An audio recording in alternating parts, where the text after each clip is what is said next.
konsep refleksi diri tentang pemikiran Ki Hajar Dewantara. Yang pertama, intisari pemikiran Ki Hajar Dewantara tentang pendidikan.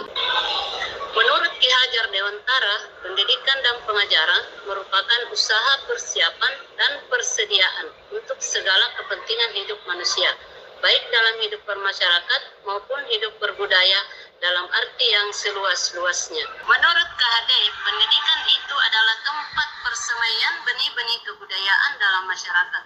KHD memiliki keyakinan bahwa untuk mencapai manusia Indonesia yang beradab, maka pendidik menjadi salah satu kunci utama untuk mencapainya. Pendidikan dapat menjadi ruang berlatih dan pertumbuhan nilai-nilai kemanusiaan yang dapat diteruskan dan diwariskan. Tujuan pendidikan menuntun segala kodrat pada anak-anak agar dapat mencapai keselamatan dan kebahagiaan setinggi-tingginya, baik sebagai manusia maupun sebagai anggota masyarakat. Jadi dalam hal ini pendidik hanya dapat menuntun tumbuh atau hidupnya kekuatan kodrat yang ada pada anak-anak agar dapat memperbaiki lakunya, bukan dasarnya, hidup dan tumbuhnya kekuatan kodrat anak. Ki Hajar Dewantara mengibaratkan peran pendidik seperti seorang petani. Anak-anak itu seperti biji tumbuhan yang disemai dan ditanam di lahan.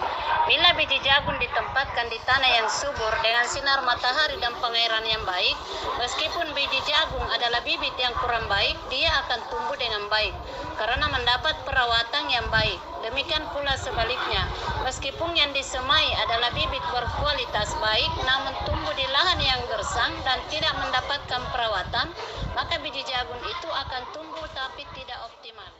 Kedua, pembelajaran yang mencerminkan pemikiran Ki Hajar Dewantara. Pembelajaran dari filosofi Ki Hajar Dewantara. Yang pertama, memerdekakan dan berpusat pada murid. Yang kedua, mengikuti perkembangan zaman. Yang ketiga, tidak bertentangan pada nilai-nilai kemanusiaan. Dan yang keempat adalah pembangunan budi pekerti dan berfokus pada proses bukan hasil. Pendidikan itu harus mampu merubah budi pekerti. Menurut Ki Hajar Dewantara, budi pekerti diartikan sebagai perpaduan antara cipta atau kognitif, karsa atau afektif, dan karya atau psikomotor. Pendidikan harus mampu mengubah budi pekerti peserta didik menjadi lebih baik.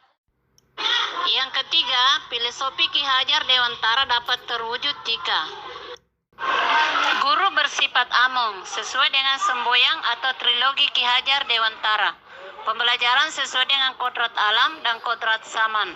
Kemerdekaan dalam memilih metode pembelajaran dan evaluasi.